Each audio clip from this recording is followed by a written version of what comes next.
जय हिंद दोस्तों, स्वागत है आप सबके आपके अपने YouTube channel self study Kundan Kumar में। आज बात करेंगे हिस्ट्री, जिसे हिंदी में इतिहास कहते हैं और यह क्लास 12th के बच्चों के लिए है, जिसमें आज आपको चैप्टर 3 पढ़ाने वाले हैं, जिसका नाम है बंधुत्व, जाति तथा वर्ग, आरंभिक समाज। और ये जो चैप्टर 3 है, इसमें आपको full chapter explanation with notes और ये पूरा का पूरा चैप्टर आपको एक ही वीडियो में आपको अच्छे से समझा देंगे। लेकिन थोड़ा सा लंबा वीडियो होगा, तो आपको इस वीडियो को शुरू से लेके अंत तक जरूर देखना चाहिए। और ये जितने भी आगे आप नोट्स देखेंगे वो सारा का सारा दो बुक पे आधारित है। एक है आपका एनसीईआरटी पे है और एक आपका जो है एसपीबीटी का बुक है। उसके अकॉर्डिंग आपको तैयार करके आपको हम अच्छे से समझाने की कोशिश करेंगे।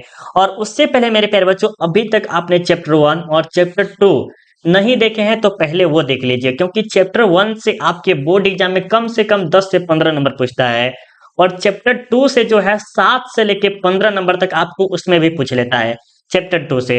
और चैप्टर 3 से जो है ये 5 से 7 ही नंबर पूछते हैं, क्योंकि चैप्टर 3 जो अभी पढ़िएगा उसे ज्यादा प्रश्न नहीं पूछेगा और जो भी पूछेगा हम वहां पर आपको अंडरलाइन कर देंगे और उसे आप अच्छे से याद कर लीजिएगा। और चैप्टर 4 भी बहुत ज्यादा इंपॉर्टेंट है, उससे भी आपके बोर्ड एग्जाम में 10 से 15 नंबर पूछा जाता है। तो जरूर आप चैप्टर 1 और चैप्टर 2 देख लीजिएगा, जिसका लिंक जो है हिस्ट्री चैप्टर वाइज प्लेलिस्ट बना होगा, उस पर क्लिक करके आप देख सकते हैं। अगर अभी तक आपने टेलीग्राम नहीं ज्वाइन किए हैं तो टेलीग्राम जरूर ज्वाइन कर लीजिए, जिसका लिंक जो है वीडियो के डिस्क्रिप्शन में डाल दिए हैं, वहां पर क्लिक करके आप ज्वाइन कर सकते हैं। अगर आप टेस्ट देना चाहते हैं या ये पीडीएफ लेना चाहते हैं ऑब्जेक्टिव का, तो आपको सिंपली गूगल पे जाना है और गूगल पे जाके सर्च करना है सेल्फ स्टडी कुंदन कुमार। वहां पर आपको क्या मिलेगा, पीडीएफ आपको फ्री में मिल जाएगा और वहां पर आप टेस्ट भी दे सकते हैं। और ये टेस्ट कैसे दे सकते हैं वो हम वीडियो के लास्ट में आपको बता देंगे।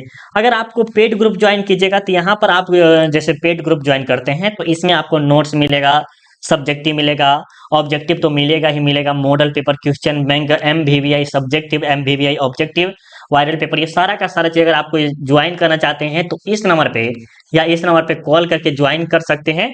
अगर आप करना चाहते हैं तो कॉल करके ज्वाइन कर सकते हैं, ठीक है।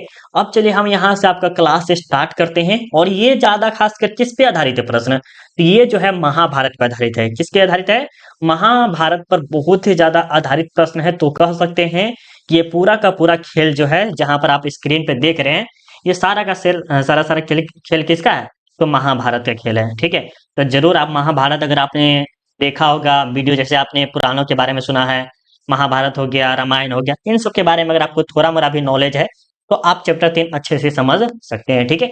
चलिए अब हम यहाँ से सबसे पहले स्टार्ट करते हैं परिचय किसका, ये जो है आपका चैप्टर 3 का। तो इंट्रोडक्शन स्टार्ट करेंगे। सबसे पहले कलर हम ये ले लेते हैं, आपके लिए बेस्ट रहेगा।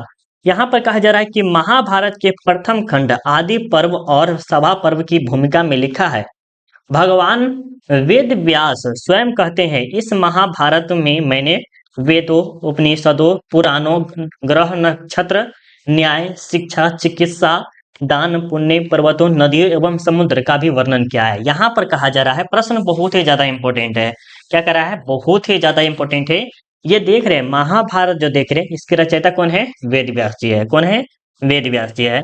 और इनका कहना है कि जो हम महाभारत की रचना किए हैं, इसमें हम क्या किए हैं, वेदों के भी बारे में बताए हैं, उपनिषदों के बारे में बताए हैं, पुराणों के बारे में बताए हैं, ग्रह नक्षत्र, जैसे नहीं कहते कि शनि है ग्रह है, ये हो गया ग्रह हो गया, सोम है, मंगल है, ये सब नक्षत्र के बारे में थोड़ा सा बताए हुए हैं, ठीक है। न्याय, जो कि जो अच्छा काम करता है तो उसको न्याय मिलता है, जो खराब काम करता है उसे दंड मिलता है, ठीक है। शिक्षा, शिक्षा के बारे में, चिकित्सा जो आप जानते ही है, दान, पुण्य, पर्वतों, यहाँ तक कि जो बड़े बड़े पर्वत है उनको भी सम्मिलित किया गया है, नदियों, समुद्र, इन सभी का वर्णन किया गया है, ठीक है।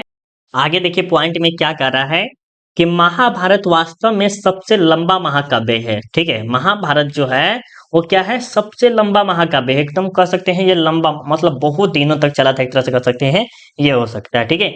इसमें 18 पर्व एवं सभी पर्वों सहित कुल 1948 अध्याय है। इसमें कुल मिलाकर 1 लाख से अधिक श्लोक है, इसीलिए इसे सहसंहिता कहा भी जाता है, ठीक है। सहसंहिता संहिता भी कहा जाता है। इसकी रचना 1000 वर्ष लगे हैं, मतलब कि इसकी रचना करने में कितने वर्ष लगे हैं, तो 1000 वर्ष लगे हैं। यह 500 ईसा पूर्व से आरंभ होकर 500 ईस्वी तक चली है, ठीक है। और इसमें ज्यादा खासकर आपके बोर्ड एग्जाम में ये पूछा जा सकता है कि महाभारत में कितने पर्व है, तो 18 पर्व है। ये पॉइंट आप जरूर नोट कर लीजिएगा कि महाभारत में कितने पर्व है, तो 18 पर्व है। और ये 18 पर्व कौन कौन होते हैं, जिसमें कर्म, अकर्म, कुकर्म, पाप, पुण्य, धर्म, अधर्म, ये सबको 18 मिलाकर किया गया है, ठीक है। और कभी कभी पूछ लेता है कि पुराणों में कितने श्लोक है या महाभारत में कुल कितने श्लोक है, तो 1 लाख से ऊपर है, ठीक है। लेकिन 1 लाख आपको याद रखना है, ये ज्यादा इंपॉर्टेंट नहीं है और ये भी नहीं इंपॉर्टेंट है, ठीक है।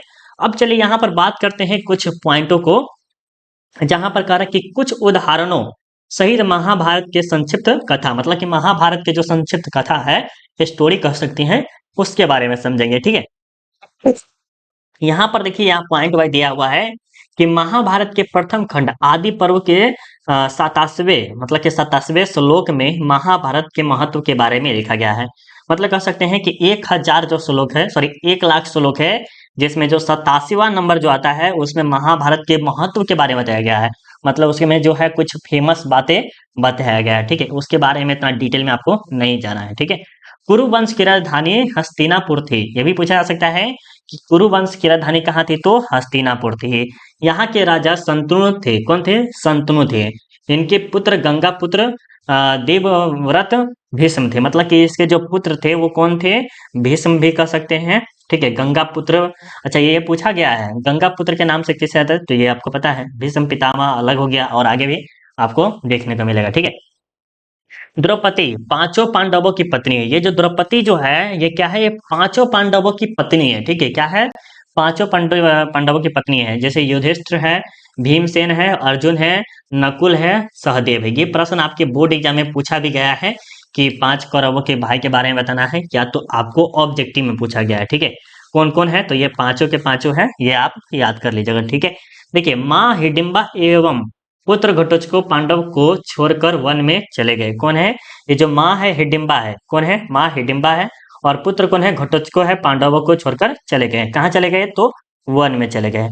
अर्जुन श्री कृष्ण की बहन सुभद्रा से विवाह किया। अर्जुन जो देख रहे हैं, ये जो अर्जुन है, 5 पांडव वो जो है यहाँ पर देख रहे हैं, इसमें जो है क्या किया, श्री कृष्ण की बहन, ये जो अर्जुन जो देख रहे हैं ना, वो श्री कृष्ण की बहन सुभद्रा से विवाह कर लिया। कौन किया, तो अर्जुन ने किया, ठीक है। यहाँ पर जो ये पॉइंट आप देख रहे हैं, ये वेरी वेरी इंपॉर्टेंट पॉइंट है। कह रहा है कि दुर्योधन की माँ कौन थी, तो गांधारी थी। फटाफट एक बार कमेंट करके बताइएगा कि दुर्योधन की माँ कौन थी।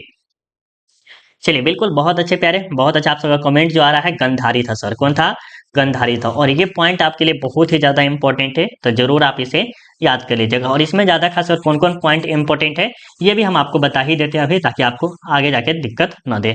देखिए, आपको पूछा जा सकता है कि द्रौपदी, सॉरी, 5 पांडवों से कौन विवाह किया था, तो द्रौपदी किया था। या तो 5 पांडवों कौन कौन थे, तो ये आपको 5 पांडवों का नाम याद रख लेना है, ठीक है। और दुर्योधन की माँ का नाम क्या थी, तो गांधारी था। यहाँ पर ये याद रखिएगा, ठीक है। चलिए, अब यहाँ पर देखिए, ये जो बोला गया है शब्द, एक तरह से कह सकते हैं संस्कृत शब्द है, ठीक है।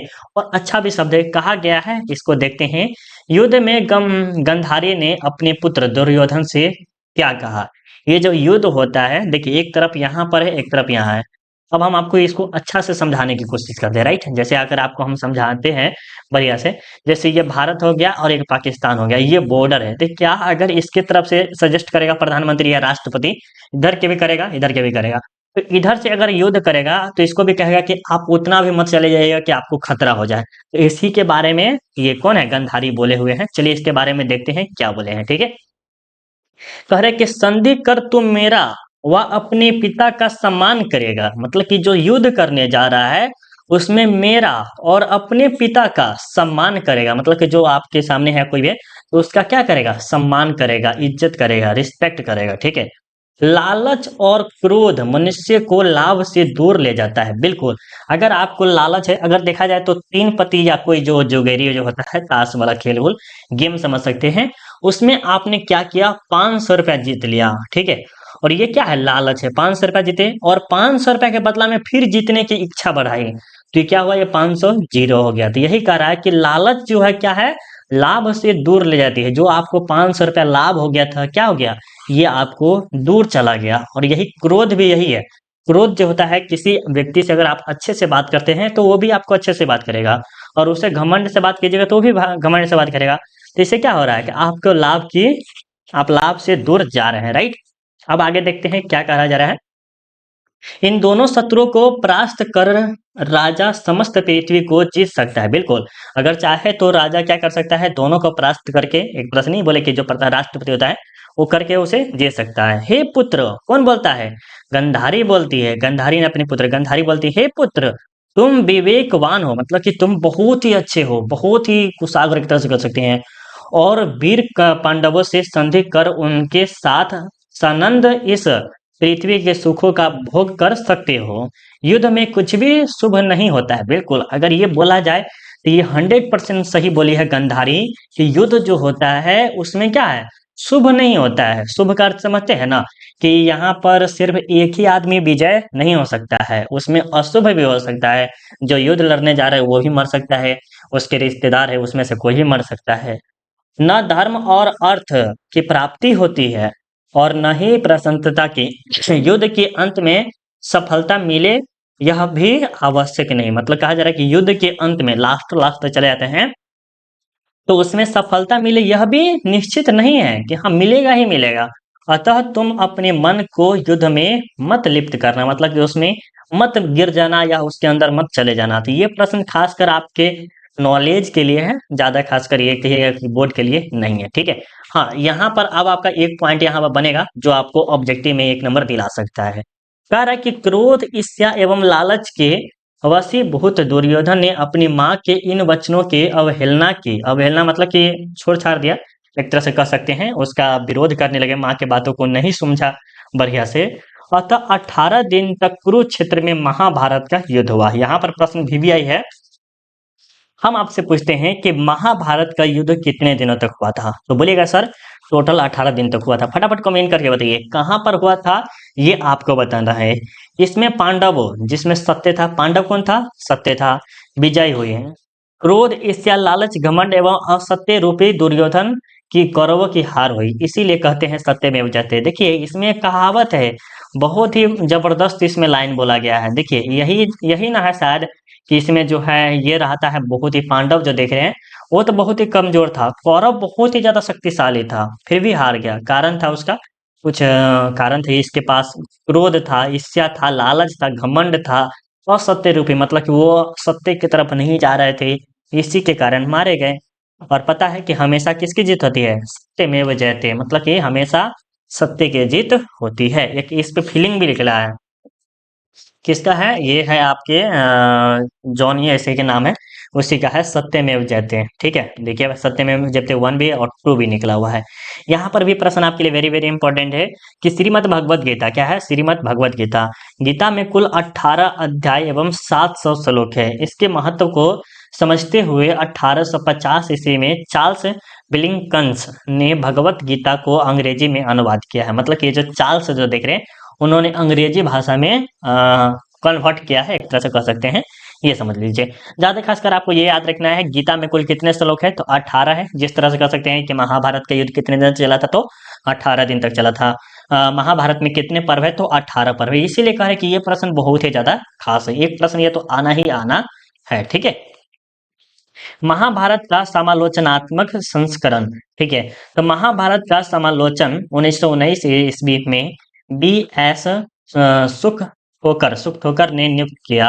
अनेक विद्वानों ने इसका समालोचन संस्करण तैयार करने का प्रयास किया।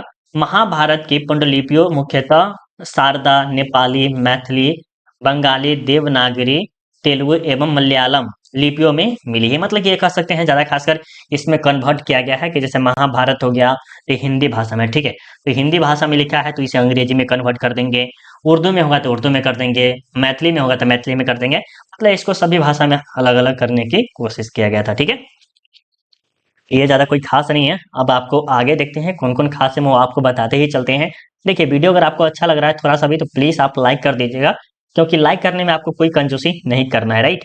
चलिए अब यहाँ पर देखते हैं लेख में क्या करा कि महाभारत एक ऐसा ग्रंथ है जिससे शिक्षा लेकर मानव अपने जीवन का उज्जवल चरित्र का निर्माण कर सकता है।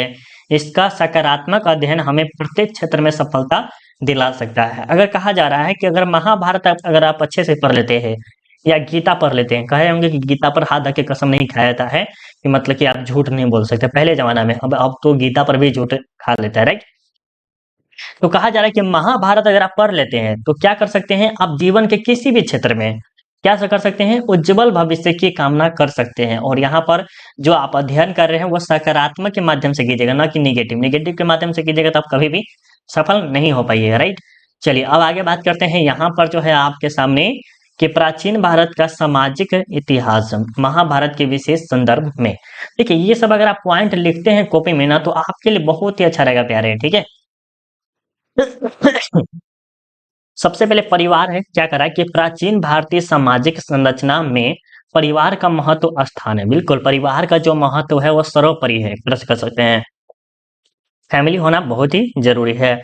मानव की समस्त आवश्यकताओं की पूर्ति परिवार द्वारा ही होती है। जैसे मानव जो अगर कोई बच्चा अगर आप जन्म लेता है, ठीक है, और वो बच्चा का पूर्ति कौन करता है, उसके परिवार वाले ही करते हैं, उसके माता पिता करते हैं, दादा दादी करते हैं, या तो समाज में किसी न किसी तरह से उसकी आवश्यकता पूर्ण होती है, ठीक है। ऋग वैदिक काल जो कि 1500 से 1000 ईसा पूर्व में पितृ सत्तात्मक परिवार थे। मतलब कि ऋग वैदिक काल कौन था, पितृ सत्तात्मक, मतलब पिता का प्रधानता था यहाँ पर। परिवार में माता पिता पुत्र पुत्री भाई बहन एवं पति पत्नी के लिए पृथक पृथक संज्ञाएं थी। मतलब एक तरह से कह सकते हैं तरह तरह के संज्ञाएं थी। भांजे भतीजे पुत्रों नातियों एवं चचेरे भाई बहनों के लिए एक संज्ञा नेत्र प्रयुक्त होती थी। महाभारत में दो परिवार कौरव और पांडव दिखाई देते हैं। बिल्कुल महाभारत में जो है आपको पता है कि दो भाई थे, एक थे कौरव थे, एक थे पांडव, जो कि यहाँ पर आपको यहाँ पर याद रखना है। यहाँ पर देखिए क्या करा है। ये जो कौरव जो देख रहे हैं, कौरव यहाँ पर कौरव होना चाहिए। कौरव जो क्या था, असत्य की तरफ से था, और पांडव जो था क्या था, सत्य की तरफ से था। इसीलिए पांडव का विजय भी हुआ था, कौरव की हार भी हुई थी, राइट, याद है ना, बिल्कुल। अब ये देखिए क्या करें कि विवाह, मैरिज जो कि शादी विवाह कर सकते हैं, कि विवाह शब्द जिसका शाब्दिक अर्थ वधु को वर के घर ले जाना या पहुंचाना। प्राचीन भारत में वर्णित 16 सामाजिक संस्कारों में विवाह एक महत्वपूर्ण संस्कार था। मनुस्मृति में 8 प्रकार के विवाह का वर्णन है तथा महाभारत के आदि पर्व में 102वें अध्याय के श्लोक क्रमशः 11 से 17 में भीष्म पितामह ने भी इन्हीं 8 प्रकार के विवाह का वर्णन किया है। मनुस्मृति एवं भीष्म द्वारा वर्णित यह 8 विवाह निम्न है। अब इसमें खासकर क्या क्या इंपॉर्टेंट है और क्या क्या आ सकता है ये समझते हैं। सबसे पहले पूछा सकता है कि मनुस्मृति में कितने प्रकार के विवाह का वर्णन किया गया है, तो आप क्या उत्तर दीजिएगा, चलिए कमेंट करके बताइए। मनुस्मृति में कितने प्रकार का विवाह का वर्णन किया गया है, तो टोटल 8 प्रकार के विवाह का वर्णन किया गया है। और इसमें टोटल कितने पर्व है, जो कि 102 है। कितने हैं, 102 है। यही आपको याद रखना है। और कभी कभी यह भी पूछ लेता है कि मनुस्मृति के रचयिता कौन है। ये जो देख रहे हैं मनुस्मृति, इसके रचयिता कौन है, तो मनु ही है। कौन है, मनु है, ठीक है। आगे चलते हैं आप। अब ये जो 8 प्रकार के जो विवाह है प्यारे, देखिए ये जो 8 प्रकार के जो विवाह देख रहे हैं, इसके बारे में समझिए। विवाह में जो है ब्रह्म विवाह है, देव विवाह है, अर्ष विवाह, इस सब के बारे में बात करेंगे। सबसे पहले जो ब्रह्म विवाह होता है, ये क्या होता है। हिंदू समाज में ब्रह्म विवाह को विवाह का सबसे उत्कृष्ट और आदर्श स्वरूप माना जाता है। मतलब कहा जा रहा है कि जो ब्रह्म विवाह होता है, ये हिंदू धर्म में, ये मुस्लिम धर्म में नहीं बोल रहे, सिर्फ हिंदू धर्म में क्या होता है, ये सबसे श्रेष्ठ माना जाता है और ये सबसे अच्छा भी माना जाता है, ठीक है। यह यह वर वधु दोनों पक्षों की सहमति से होता है। मतलब क्या होता है, इसमें वर और वधु मतलब लड़का और लड़की के जो गार्जियन होते हैं उसके सहमति से होता है, ठीक है। ब्रह्म विवाह संस्कार के अनुसार युवती का पिता अपनी पुत्री के लिए एक सुयोग्य और चरित्रवान युवक की तलाश करता है। मतलब कहा जा रहा है कि जैसे अगर अभी के जमाने में देखते हैं, वर्तमान समय में, तो क्या होता है, अभी आप देखते होंगे कि एक लड़की के लिए अच्छा से अच्छा लड़का खोजता है कि लड़की हमारी जो है ना ससुराल में रहकर अच्छा से अच्छा रहेगी। जैसे अगर देखा जाए तो अगर लड़की सुंदर है, क्या है, लड़की सुंदर है, तो लड़का कैसे खोजता है, एकदम सरकारी जॉब वाला, जो जो खोजता है ना सरकारी जॉब वाला। क्यों, क्योंकि उसकी पुत्री जो है अच्छे से रहे। तो यही कह रहा है, तो ब्रह्म विवाह उसी को कहते हैं, ठीक है, जिसमें लड़की और लड़का के पिता और दोनों मिलकर उसको शादी कराते तो वो ब्रह्म विवाह में आ गया। ठीक है, ये विवाह आपके लिए वेरी वेरी इंपॉर्टेंट है प्यारे, जरूर आपके नॉलेज के लिए भी और आपके बोर्ड एग्जाम के लिए भी इंपॉर्टेंट है। ठीक है, और एक होता है दैव विवाह। क्या होता है दैव विवाह? दैव विवाह उसे कहते हैं जिसमें पिता अपने पुत्र के लिए अच्छा वर नहीं खोज पाता है तो किसी यज्ञ में अपनी बेटी को दान दे देता है, उसे ही दैव विवाह कहते हैं। ये विवाह मेरे ख्याल से बहुत ही बेकार है। अरे भाई, ऐसा तो हो ही नहीं सकता कि आज के जमाना में कि दैव विवाह नहीं होता है, बिल्कुल ये तो हट गया है। जिसमें क्या करता है ये जो पिता है ना, वो अपने पुत्र के लिए, सॉरी यहाँ पर पुत्री होना चाहिए, ठीक है, पुत्री के लिए अच्छा वर नहीं खोज पाता है। तो नहीं होता कि एक लड़की के लिए अच्छा लड़का नहीं खोज पाता है, तो उसे क्या करता है, यज्ञ जहाँ होता रहता है, जैसे हवन ववन होता रहता है या पूजा पाठ होता रहता है, वहां पर अपनी बेटी को क्या करते हैं, दान दे देते हैं, तो वो दैव विवाह में आता है। तो ये दोनों समझ में आ रहा होगा आपको, बहुत अच्छे से समझ में आ रहा है। ठीक है, तीसरा पॉइंट में क्या करा कि आर्ष विवाह। आर्ष विवाह में क्या करा कि आर्ष विवाह उसे कहते हैं जिसमें कन्या का कन्यादान गाय या बैल के जोड़ी से हो, उसे आर्ष विवाह कहते हैं। जैसे समझिए इसमें क्या करा है कि कन्या का नहीं होता है कि कन्या के विवाह होया और कन्यादान गाय बैल के साथ होता है कि ये गाय दिए बैल दिए, उसके बाद उसका कन्यादान होता है। जैसे शादी हो गया उसके बाद जब जाते हैं तब, या तो उसके बाद एक दो दिन, हफ्ता या 3 महीना या 1 महीना के बाद जो कन्यादान होता है, तो उसके साथ बैल वगैरह भी जाते हैं, तो ये भी विवाह ठीक है। अब आपका तीसरा चौथा पॉइंट में क्या है, प्रजापत्य विवाह। प्रजापत्य विवाह क्या है? प्रजापत्य विवाह एक प्रकार का बाल विवाह है, इस जिसमें छोटी सी उम्र में ही उनकी आज्ञा के बिना विवाह कर दिया जाता है। इसमें वधु का पिता अपनी कन्या को वर को न सौंप कर वर के पिता को सौंपता है, जबकि ब्रह्म विवाह में कन्या का पिता अपने कन्या को वर को ही सौंपता है। इसमें बहुत ही विचित्र है थोड़ा सा, देखिए प्रजापति विवाह में जो है ना थोड़ा सा विचित्र है। कहा जा रहा है क्या कि प्रजापति विवाह एक प्रकार का ऐसा विवाह है जिसमें बाल विवाह कर दिया जाता है, जैसे कह सकते हैं 18 साल के कम एज का रहता है उसको कर देते हैं, जो कि कह सकते हैं छोटी एज जो होता है उसमें ही उसकी शादी कर देते हैं बिना किसी आज्ञा के, मतलब नहीं उस लड़की से पूछा कि शादी करेगी कि नहीं करेगी। और एक और भी नियम है कि इसमें वधु जो होती है, वधु जो कि गर्ल कर सकते हैं, वधु का पिता मतलब लड़की का पिता जो अपने कन्या को वर को न सौंप कर और उसके पिता को सौंपता है। यार कैसा बात है, ये तो नियम बहुत बेकार है। ठीक है, कर सकते हैं। अब देखिए असुर विवाह क्या कह रहा है कि वर से यथाशक्ति धन लेकर अपने माता पिता अपनी कन्या का उससे विवाह करते थे, उसे ही असुर विवाह कहते हैं। यहाँ पर क्या करा है कि वर से यथाशक्ति धन लेकर अपने माता पिता अपनी कन्या का उसी से विवाह कर देते, माता पिता अपनी कन्या से। अब यहाँ पर देखिए ये जो है वर है, ठीक है, जो कि बाहर की दुनिया में भी हो रहा है, ऐसा नहीं कि नहीं कर सकते हैं, ये बाहर होता है, राइट। इसमें क्या करते हैं, ये जो वर है ना लड़का, ये 50,000 या 5 लाख 10 लाख देता है लड़की के पिता को, लड़की के पिता को, तब फिर वो शादी करते हैं। लेकिन आज के जमाना में उल्टा है, लड़की के पिता क्या करते हैं, लड़का को 10 लाख 5 लाख रुपया देते हैं, फिर वो शादी करते हैं। तो असुर विवाह जो था प्राचीन काल में प्रचलित था। अब उसके बाद आता है गंधर्व विवाह। गंधर्व विवाह भी बहुत ही अच्छा है। जब वर व कन्या एक दूसरे के गुणों पर आकर्षित होकर विवाह करते हैं उसे गंधर्व विवाह कहते हैं। इसे लव मैरिज भी बोल सकते हैं। ठीक है, क्या कर सकते हैं, लव मैरिज बोल सकते हैं, ये होता है। ठीक है, ये कर सकते हैं। गंधर्व विवाह में क्या है, इसमें वर और कन्या दोनों को दोनों पसंद है कि हाँ हमें ये दोनों से शादी करना है, वो कर लेता है आकर्षित होकर। ठीक है, चलिए ये भी विवाह थोड़ा सा कर सकते हैं, अच्छा है। राक्षस विवाह क्या है, बलपूर्वक कन्या का अपहरण करके विवाह करना राक्षस विवाह कहलाता है। बलपूर्वक समझते हैं ना, जैसे रावण अगर कर लेता है किसी को, अपहरण कर लेता है, या कोई आज के जमाना में भी देखिएगा तो उसे अपहरण करके क्या करते हैं, उसे मार भी दिया जाता है। लेकिन पहले जमाना में क्या था, उसे उठा लेता था और उसे ही क्या करता था, शादी कर लेता था, राइट। तो ये हो गया राक्षस विवाह। और पिशाच विवाह सबसे घटिया विवाह यही है।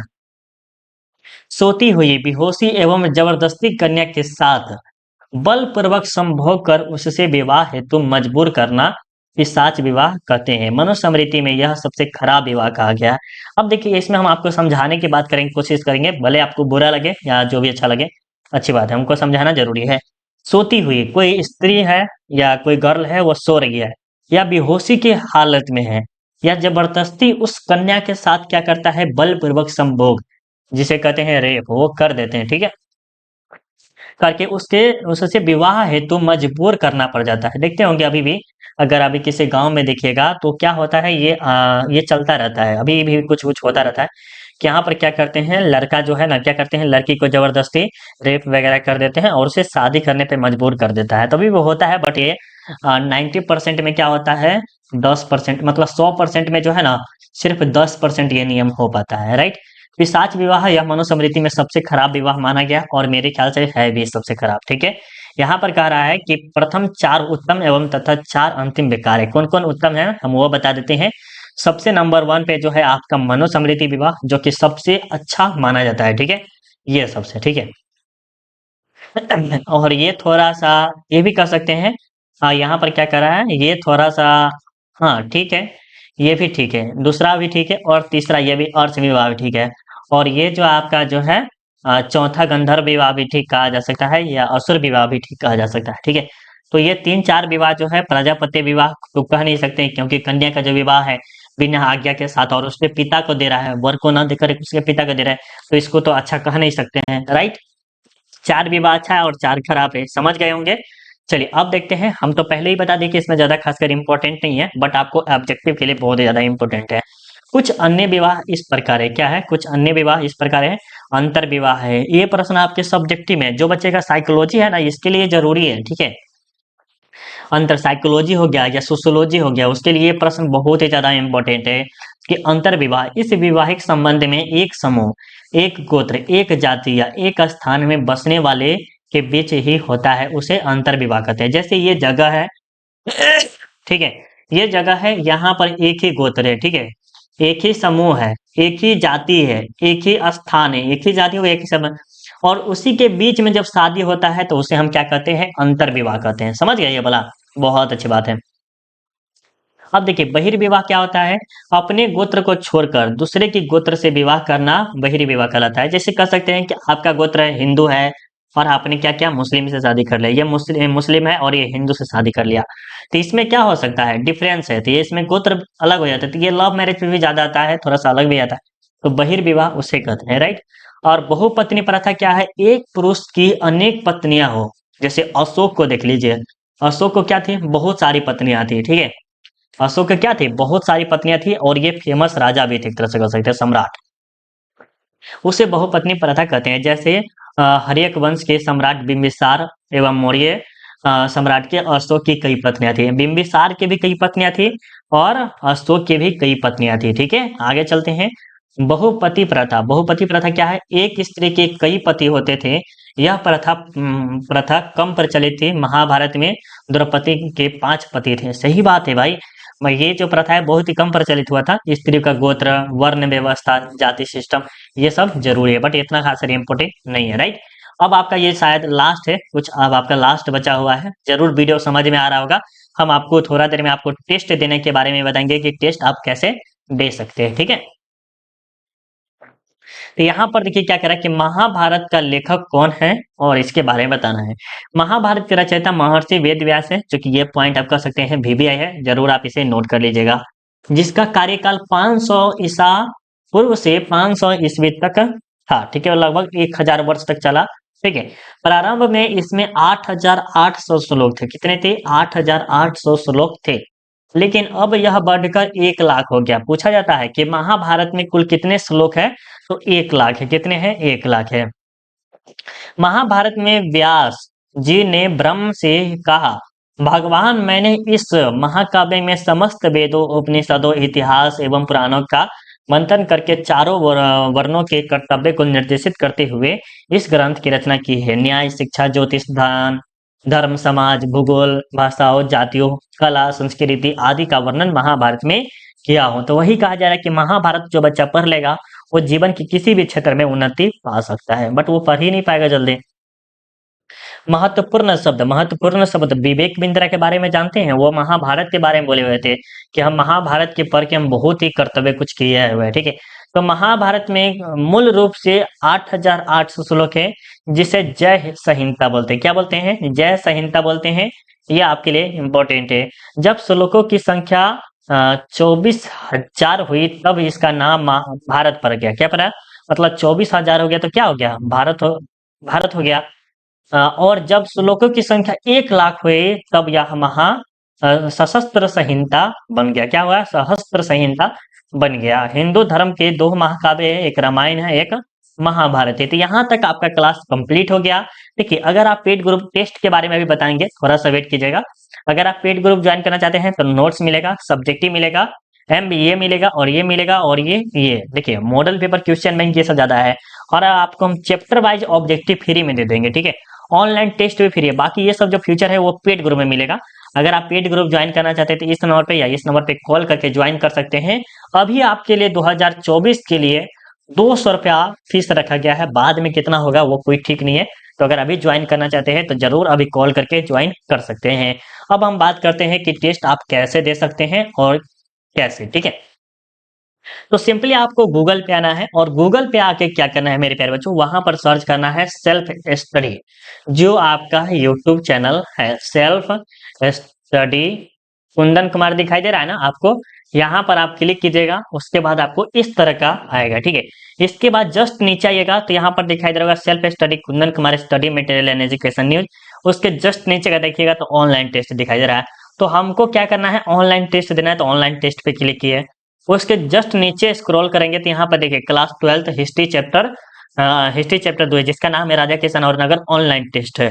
तो इसमें देखते हैं कितने बच्चों ने दिया है। जिस पे देना होगा इस पे क्लिक कीजिएगा, आप दे सकते हैं, ठीक है। तो इसमें देखिए बच्चा कितना 275 बच्चों ने दिया है। आप भी जाके दे सकते हैं। यहाँ पर जो हिस्ट्री का मोस्ट इंपोर्टेंट क्वेश्चन दिया गया है, यहाँ पर बातचीत का ऑनलाइन टेस्ट दिया गया है। मतलब कह सकते हैं पूरा चीज आपको मिल जा रहा है। वहीं बात करें ऑब्जेक्टिव की, तो आपको फर्स्ट वाला जो लिंक मिला है उस पर क्लिक कीजिएगा। उस पर क्लिक करने के बाद आपको हिस्ट्री का ऑप्शन दिखाई दे रहा ऑब्जेक्टिव का, उस पर हिस्ट्री पे क्लिक कीजिएगा। उसके बाद आपको तीसरा चैप्टर पढ़ना है, तीसरा चैप्टर पे क्लिक कीजिए, ठीक है। जो भी चैप्टर पढ़ना है उस पर क्लिक करके आप पढ़ सकते हैं। और यहाँ पर देखिए आपको ऑब्जेक्टिव फ्री में डाल दिया गया है, तो जरूर आप जाके एक बार देख सकते हैं, ठीक है। चलिए अब बात करते हैं, अगर आप ज्वाइन करना चाहते हैं कॉल कर सकते हैं। वीडियो कैसा लगा जरूर कमेंट करके बताइएगा। अब मिलते हैं आपको सब्जेक्टिव में। अभी के लिए बाय बाय, जय हिंद, जय भारत।